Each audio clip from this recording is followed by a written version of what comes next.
Welcome to the Your Life Rocks podcast, where we believe life balance is possible. Yes, even for you. This show is designed to help working moms focus on the things that matter most in life and helping you balance all that life has for you with practical tips from one working mom to another. My name is Jenny Stemmerman, and I am so glad that you're here to hang out with me today, because today we are continuing in our series all about managing your home. Now, if you are newer to the show, let me just say, we cover topics that go into 8 different areas of life that I know you are balancing and juggling, because if you're listening to this, you're likely a working mom. Whether that means you work outside the house, inside the house, part-time, full-time. Most of you, I think, work full-time, at least in our community.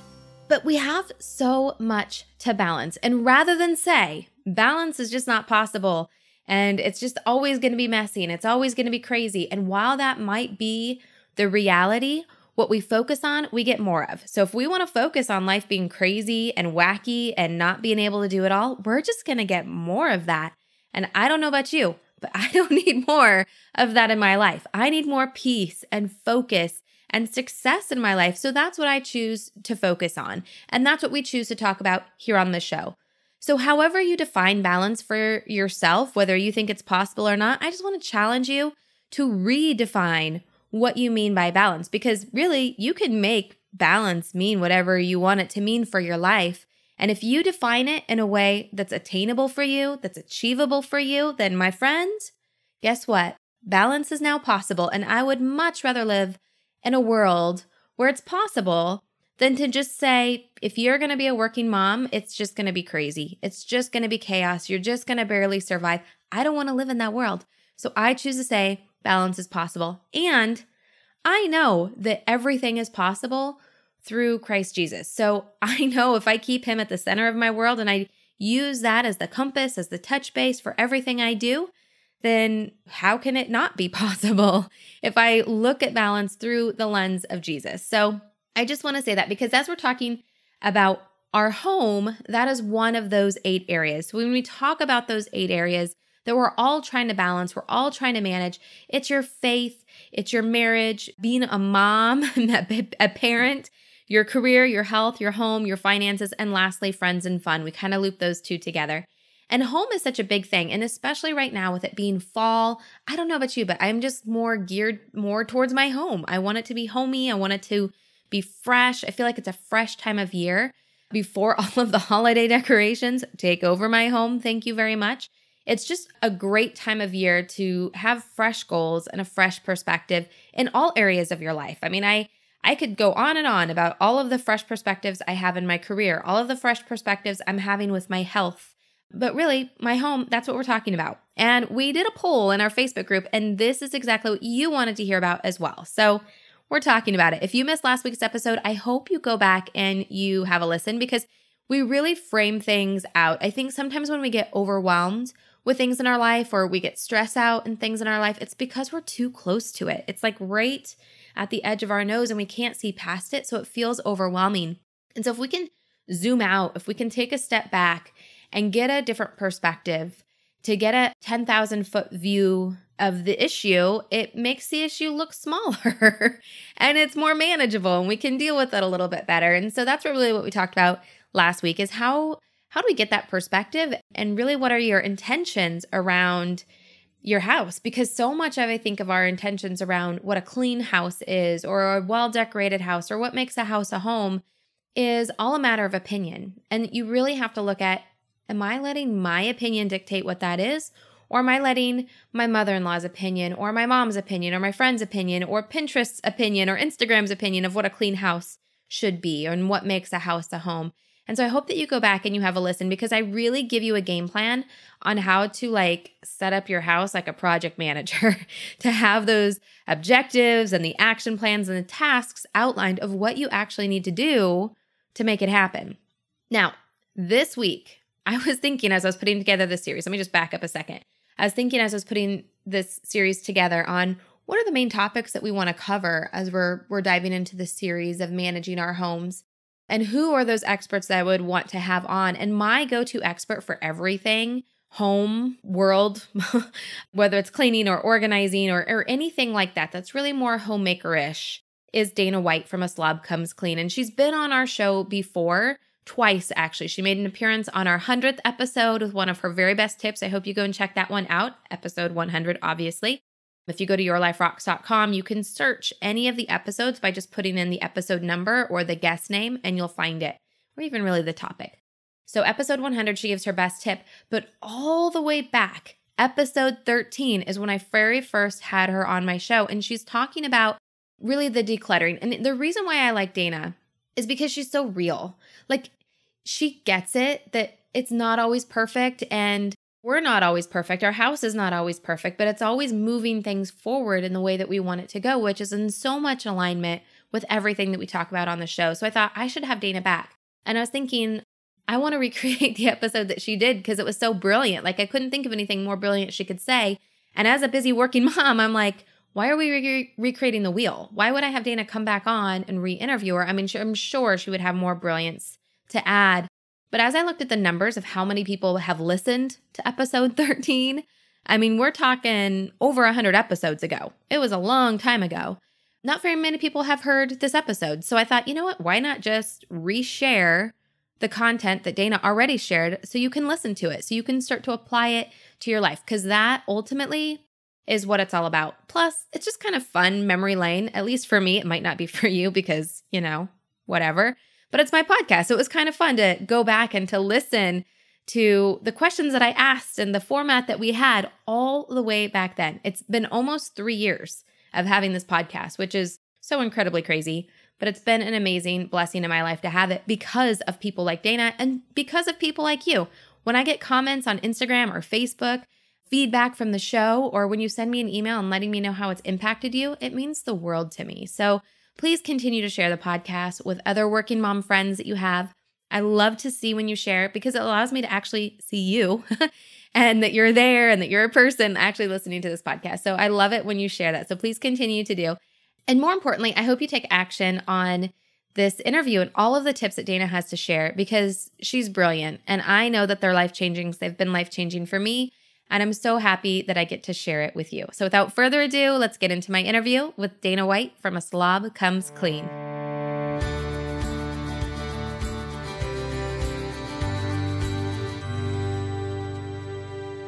Hey everyone, I am so excited to introduce to you the guest that we have on the show today.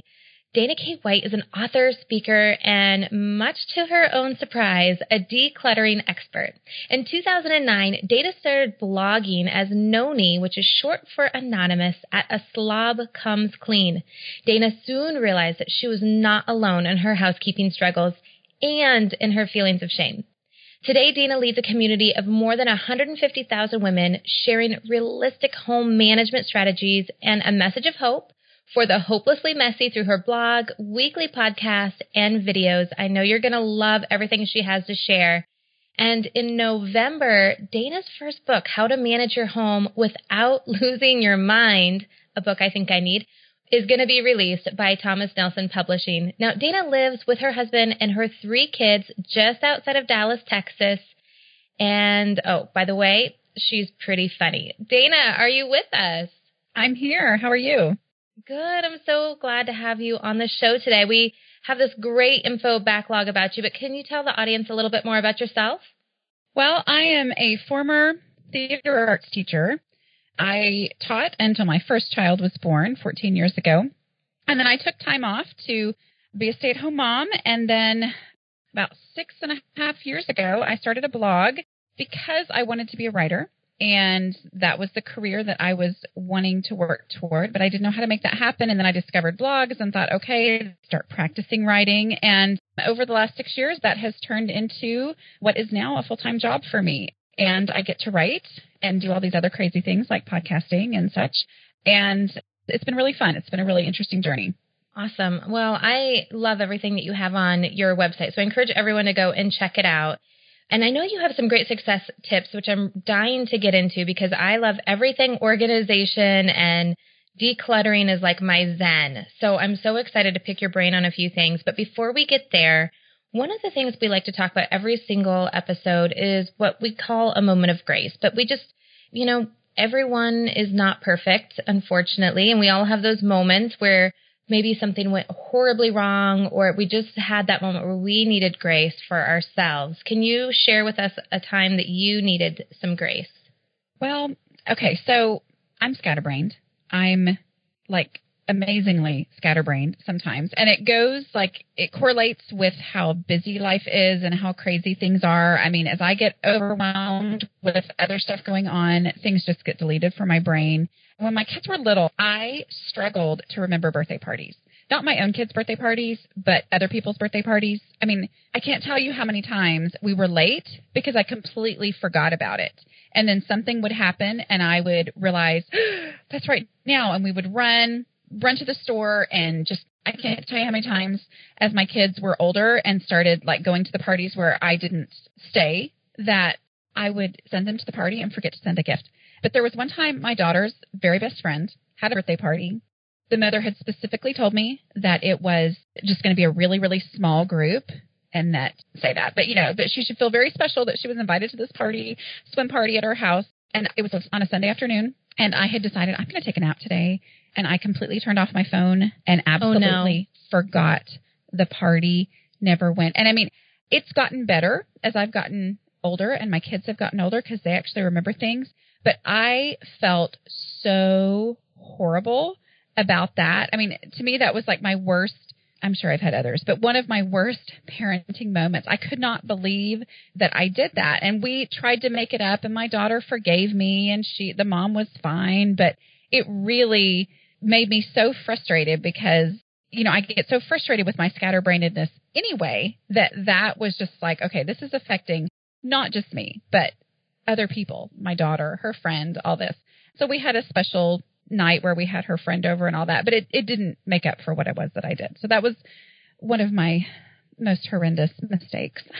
You know what, though? I love that you shared that. Thank you so much, because it's one of those things I think all of us as moms can really relate to. I mean, I know for me, my son's like bestest friend, his birthday party was on Friday, and it was literally like we showed up 20 minutes late because we had to stop by the store to buy something on the way. Like it was like, I think that every mom can kind of relate to that panic moment. So thank you so much for sharing. So we all know, like, we're not alone in that. So if anyone else ever sleeps through a birthday party, Dana did it first.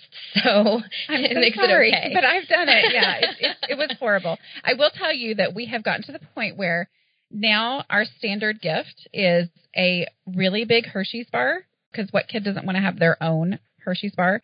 A really, like the big Hershey's bar, and we usually give like a $10 bill.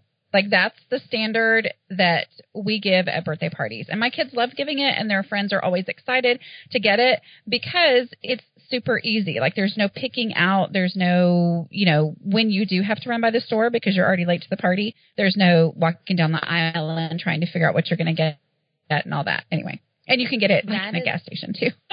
That's brilliant. I really love that. I'm going to have to start doing something similar from now on because I just think that's brilliant.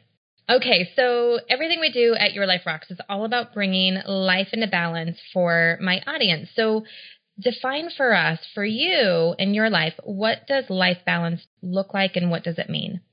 Well, I think that last story pretty much demonstrates what it doesn't mean. And that means that I have too much going on. I feel like I'm in a constant state of editing my life and my family's life because when I'm overwhelmed, then my family suffers. And so it's a constant prioritization process where I decide this is more important than that. And so that needs to go so that I have room to breathe around this thing that I absolutely have to do. So it's a constant editing. It's a constant deciding what kinds of things are going to benefit my family, what kinds of things are going to give me that space around the things that I have to do so that they'll actually end up happening.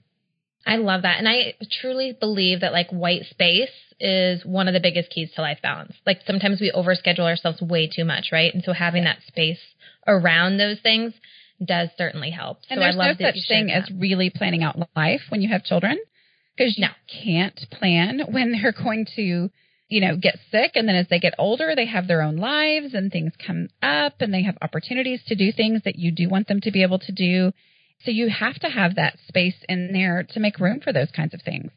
Yeah. And it's kind of like agility, right? Like you just have to be flexible and not tied to anything to be able to run in whatever direction you need to. Right. That's so good.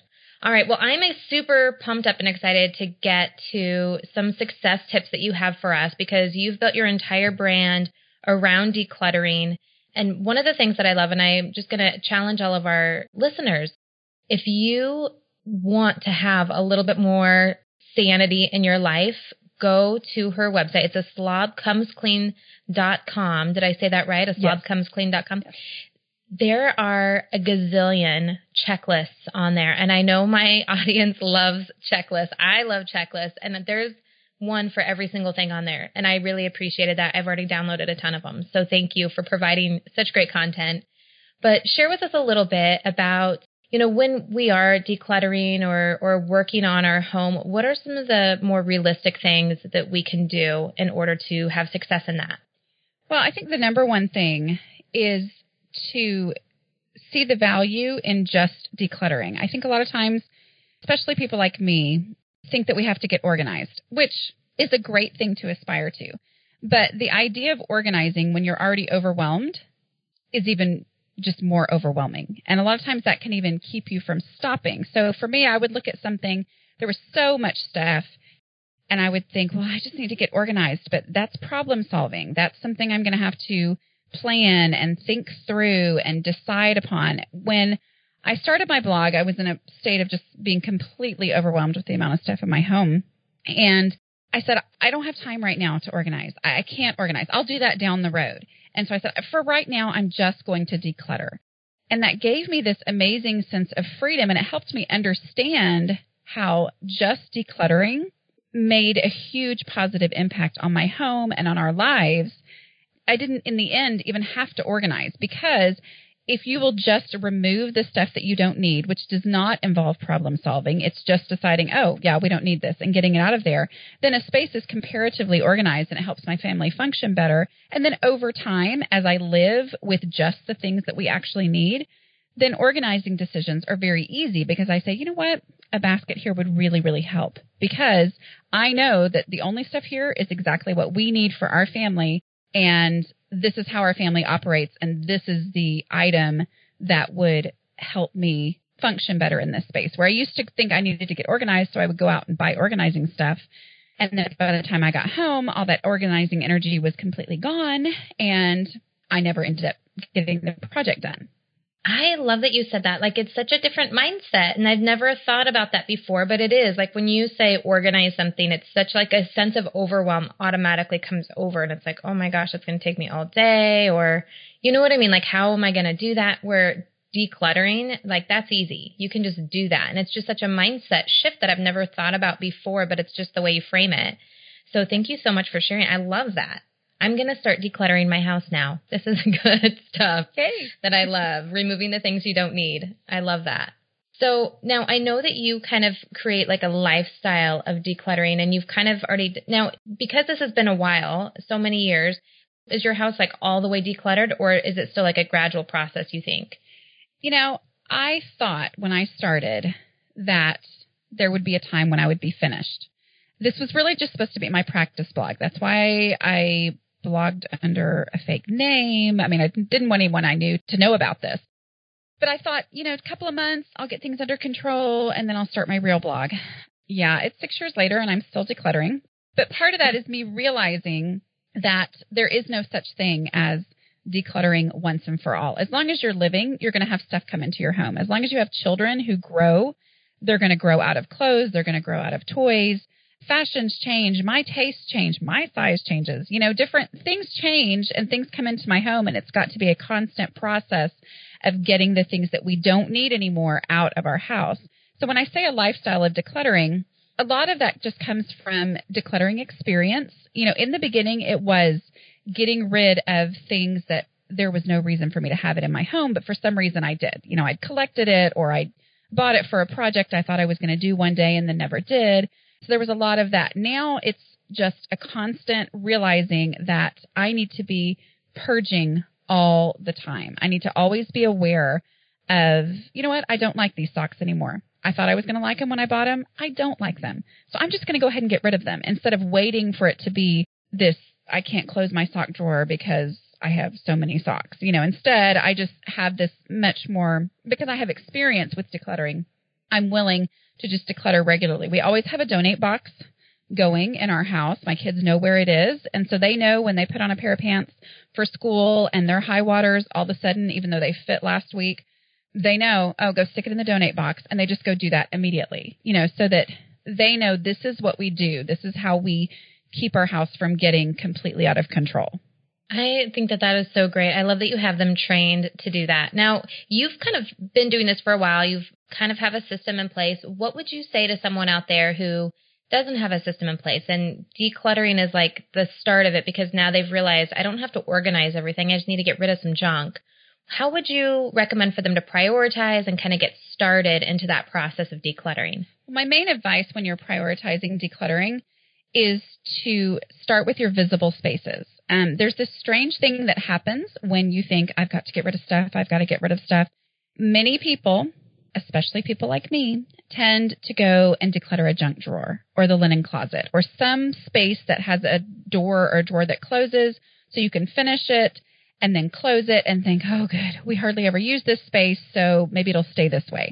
But that does nothing to actually improve your home or improve the function of how your family lives because you don't use that space very often. So when you have that itch and that desire to get started, to make yourself look around and see your home as a guest would when they walked in. What is it that if somebody knocked on the door and walked in your home, you would suddenly see that's become invisible to you over the last however long? Maybe it's the pile of papers on top of the piano in the dining room or something, and you go, oh, yeah, I don't even see that anymore because I'm so used to it being there.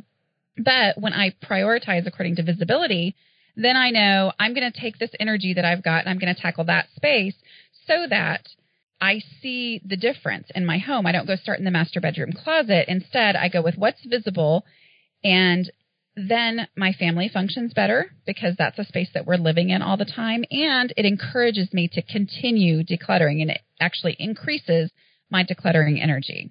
I love that. So it's almost like a boost of confidence, right? Because it's a daily reminder of what you've been able to accomplish. Right. I always say that even though I didn't notice that before, once I declutter it, then I do see the empty space, and it's encouraging to me. It makes me feel better. I love it. Those are great tips for someone who's just starting out. Now, as someone kind of starts through this process, they get that first visible space, which I love that you kind of phrase it that way, decluttered, and kind of have this empty space now in their house. What tips do you have for people on an ongoing basis to kind of keep up that habit of decluttering? Daily habits are everything. Decluttering is very important, but even more important than that is just getting routines in place that work for your family and your lifestyle. So even if, you work all day, you come home, you're exhausted, finding, okay, what is the one thing I can do, which honestly is keeping your kitchen clean. If you can just say, I can't do it all, which no mother can, I can't do it all, but I'm just going to tell myself that I'm okay as long as I keep my kitchen clean. Because if you will do that, then you'll maintain that decluttered space that you worked on, but then you'll also prevent the clutter. It's amazing how daily habits and decluttering go together. If you don't have daily habits in place, then decluttering progress will never last. But if you have too much stuff, daily habits are 20 times harder than they should be because you're working around things that shouldn't even be there in the first place. That's so good. I love that. That just kind of those daily habits and picking the space, like your Zen spaces, right, that need to always stay decluttered. Now, let me ask you a question. This is because it's total true story for my family and for my life. Like I have my kitchen island, right? That's like my sanctuary. Like it's my Zen spot. Like do not mess up the kitchen island. Things don't go there unless it's just the fruit bowl or you're cooking, and then it all has to be cleaned up. But what I find is people will put things on there. I'll say, nope, got to clean that up. And they just move the pile over. So what strategies do you have for those piles of things that just kind of travel and migrate throughout the house?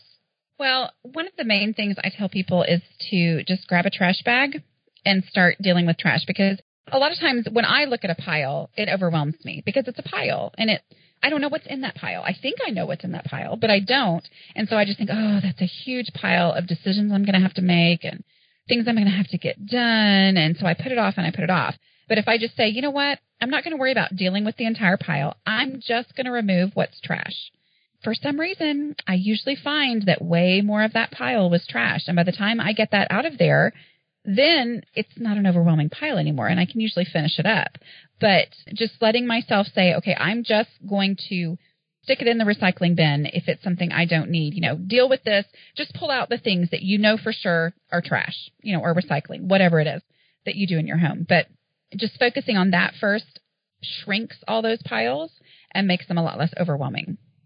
That is so great because it is very overwhelming when you have those piles. In fact, they all end up kind of congregating in our family office on the desk, and then it's pile after pile after pile. So I love that of just kind of making it more manageable by removing the trash, because that's kind of that mindless task, right, of just pitching stuff. And I love throwing things away. It's like therapy for me. If I can throw things away, I don't know why, but it's like sanity. I love it. So we've covered a lot of stuff, like from the very beginning to how to maintain. If you could round out all of the great tips that you've shared with us already, what would you say would be the number one message you would want to get across to people who are trying to live that decluttered lifestyle? You have to figure out the level of stuff that you can maintain. I define clutter as anything I can't keep under control. So while someone else can maybe have, 12 pairs of black pants, and that's not clutter to them because their closet always is neat and looks great and they can find all those 12 pants, that's great. But for someone else, 12 pairs of black pants just means that they don't have to do the laundry as often. And so then it piles up and it gets out of control. And, so different people have different clutter thresholds is what I call it. So, whatever is consistently out of control in my home, I just need to get rid of it down to the point where it stays under control. So, figuring out what that point is in your specific home for your personality type and your family is really important. Oh, that is so good. Just kind of that self-awareness. Right. Well, thank you so much for sharing all of these great tips, Dana. I love everything that you've shared. And like I've said before, I encourage everyone to go to your website, slobcomesclean.com, to get some of those checklists and tips so that they can start decluttering their homes as well. So, Dana, can you share with us what book has helped you the most in your career? Because my career is self-created, I am an entrepreneur, so I love anything that speaks to that. I really love John Acuff's books that he writes, specifically Start. I enjoyed that book. He has a really great perspective on being realistic and honoring your family and what they need, while at the same time pursuing your dreams and making things happen that some people just don't even bother to try. But it's something that's in your heart that you want to make happen, and going ahead and making that happen while also honoring the responsibilities that you have as a parent, as a family member. I do love that about everything that John Acuff puts out, is that it is all kind of a 360 view. It's never just all about the business. It's about all of who you are, which I adore about him. Now, are there any other non-career books that you really enjoy? Honestly, I'm a fiction reader. I love fiction, which is kind of strange because I'm a nonfiction writer, but I can't think of anything right off the top of my head. If you could go to a beach somewhere and just be by yourself reading a fiction novel right now, what would it be? Or what author would it be? I love Barbara Kingsolver. She is just one of the most intelligent writers. She wrote Poisonwood Bible. I don't know if you've read that. It's probably 15, 20 years old now, I would say. I love that book. So anything that she's written, but she rarely puts out a book because she puts so much work into them that she's definitely not prolific, but she is I just love her stuff. Oh, I'm going to have to check that out. Yeah. Love it. All right. Now, because we are all about life balance here, and just like you have a crazy busy life, so does our audience. So what tip could you give them, resource or tool that you use to help balance your life? I am all about my smartphone and my calendar. I don't use anything fancy. I'm sure there are great things, but when I've downloaded them, the learning curve makes me just go, you know what, I'm just going to stick to my calendar. So I am all about, when I go to the dentist or I go to a doctor's appointment, I have to make a following doctor's appointment. I won't take those little cards because that's just more paper for me to stick in my purse, and I've got enough paper stuck in there right now. So I just put everything in my phone. If it's 6 months out, if it's 2 months out, I stick it in my calendar and I go ahead and set it to give me alerts. So If it's a dentist appointment in 6 months, then I have it alert me a week before so that I go, oh my goodness, that's right, I have a dentist appointment next week. And then 2 hours before, something so that it just helps me not forget things. Get my 14-year-old, I have his, on Thursday nights, I have an alert that comes through and says, remember to get the band practice log signed. And he has that in his stuff too, to come through his alerts. So all those little things, I just am all about setting those alerts. I am with you. I set reminders for just about everything. And sometimes drives me completely crazy when my phone is constantly going off. But if I don't have those things, like I won't remember to drink water. I won't remember to, do the smallest, simplest things that you'd think you are an adult human being. You should be able to just remember how to do those things. But I get busy and I forget. So, one of the things that we're all about with Your Life Rocks is that we do a lot of stuff on Sundays. So Sunday planning, for everyone who's kind of in my groups, know that that's the day to really set yourself up for success. And today we're actually recording this on a Sunday. And I've already gone through my week and all my goals and set all my reminders for the week, because without that, I probably wouldn't remember to breathe or blink. So it's so needed. Now, I know you also have some tips on organizing the email on the phone, because sometimes our email boxes get a little insane. So what tips do you have for us on that? Well, I actually have 2 different posts on deleting lots of Gmail or Yahoo emails at one time, because I'm the person who tends to have a lot of email unread. And my husband, it drives him crazy, those little numbers that appear next to the thing on my phone. It doesn't bother me at all, not in the least. But I do use categories. I use folders, depending on what email system that you use, where anytime we have a trip, I make a folder for that trip and I have all those email go in there so that I don't have to worry about taking paper with me anywhere. I just know that as long as I've got my phone, which for some reason is the one thing I never lose, that I'm going to have our plane tickets, I'm going to have our hotel reservations, I'm going to have everything that we need right there. Coupons, I have a coupon folder so that, as some restaurant coupon comes through the email, I can just stick it there and then I don't have to search for it, or, because sometimes that's harder to do on your phone. But as long as it's there in those folders, I can get to it really easily on my phone. Oh, that's brilliant. I love that, especially with the coupons, because I always get those and I intend to use them and then I lose them.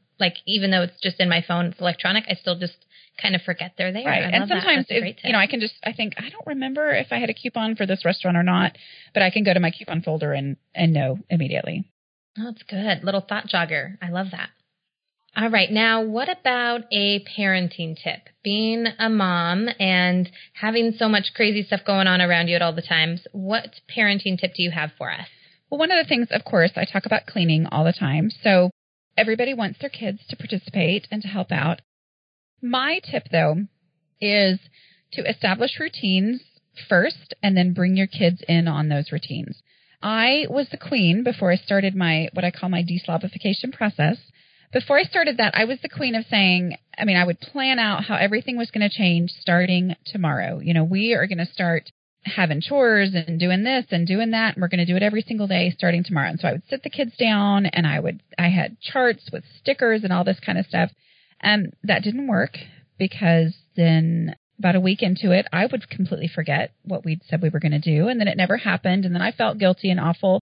But instead, as I started to create my own routines in my home that made a huge impact, then I realized that I could bring my children in on those routines. For example, establishing my routine of making sure that I run the dishwasher at night before I go to bed. For me to just say that when that had not been my habit before, for me to say, okay, everybody, we're going to start doing this, they look at me like I just grew a second head. They have no idea what I'm talking about. Well, you've never done that before. That's not been what we've done. But when I went ahead and established it and worked on what I was doing and what I wasn't doing, then they observed those routines, even though they may not have registered what was going on. But I could say, hey, I need you guys to do this. This is what we do. And it just flowed and made more sense. So my big thing with parenting is to be the example first and then bring your kids in on the routines and the habits that you've already established. That's beautiful. And I love that. And I think it just takes some extra accountability too. Because I know for me, that's me. I'll kind of read something on Pinterest about some new chore chart and instantly I sit the kids down and this is what we're going to do. And sure enough, 4 days later, it's like, what are we doing? I don't even remember anymore. Right. And so I'm not really building any consistency or teaching them anything in that way either. So I think that that's great. Just let them follow your example and you be the person who kind of starts that habit. That's great. All right. So now we are at our final part of our episode, and really my favorite part of the episode, where we get to talk a little bit about the Word of God. And we do this not just because it's a Christian podcast, of course, and not just because it's about memorizing scripture, because that's not what I'm about, but it's about living into the Word of God. Now, is there any scripture that kind of speaks into your life that you feel like really you can live through? Well, I love 2 Corinthians 4:16 through 18. They were verses that meant a lot to me kind of in those traumatic, turmoil-filled teenage years. But, as I've grown older and as I have children, they're verses that I just keep going back to as this is what it's all about. Starting with 16. Therefore, we do not lose heart. Though outwardly we are wasting away, yet inwardly we are being renewed day by day. For our light and momentary troubles are achieving for us an eternal glory that far outweighs them all. And this is the part I love so much. So we fix our eyes not on what is seen, but on what is unseen. Since what is seen is temporary, but what is unseen is eternal. And anytime that you're overwhelmed as a mom, anytime that I feel like the day-to-day of dealing with my work and my children and all those different things that just come along overwhelms me, I can look to that and say, this is not about what I'm seeing right now. This is about what's eternal. This is about what's unseen, and everything that I'm seeing right now, it's all temporary. But what is unseen is eternal, and that's what ultimately matters. Amen, sister. That is awesome. Thank you so much for sharing. That is really great. So, Dana, thank you so much for coming on the show and sharing so much of yourself so generously, pouring lots of wisdom into us. Now, where can everyone find you if they want to get in contact? Well, I am all over the internet, basically. I do have a podcast as well, A Slob Comes Clean. You can just search that in iTunes or go to aslobcomesclean.com/podcasts with an S. And basically, if you go to aslobcomesclean.com/connect, you can find me on all of my social media channels. Dana, thank you so much for coming on again, and I look forward to connecting with you soon. And good luck on your upcoming book launch. Thank you. How to Manage Your Home Without Losing Your Mind. I will be picking up a copy for sure. Thank you. I appreciate it.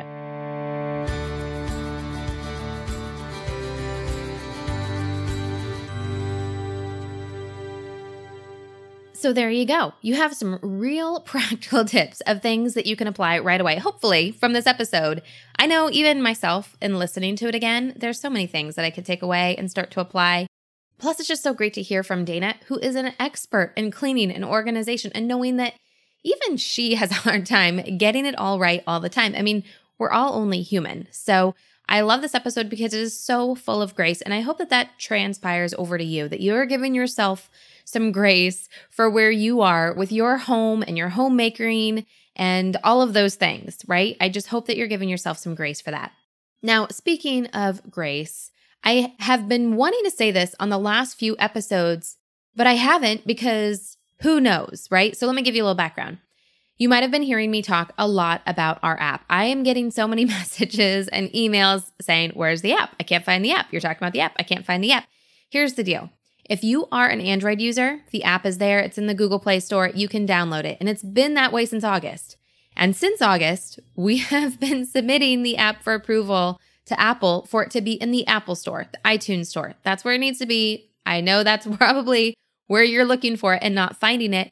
And the reason is because Apple has not approved it yet. We have gone through various different renditions with them, making changes, resubmitting, waiting, get stuck in the system. I just know that it's God's timing because our developers that are helping bring this project into fruition have told me, I've never seen this before. We've never had these issues before. And it's not anyone's fault. So therefore, I know it is all in God's timing. So I haven't wanted to say that in the past episodes because I'm like, well, gosh, by the time this goes live, it could be live. It could be up in the store. As I'm saying this right now, it could be up in the store. But I don't want you looking for it and not finding it and then wondering that you did something wrong. Because you haven't. If you're looking and it's not there, it's just not there. But as soon as it is there, I will be announcing it on Facebook. I'll announce it on Instagram. and I will give you an update on this show. I mean, right now it's in review. So fingers crossed, prayers said that it is out by the time that this episode launches. And maybe that's all I need to do is just say it on the show and it will happen. But if you have been looking and not finding it, you're not crazy. You're not doing anything wrong. It has not been there up to this point, hopefully.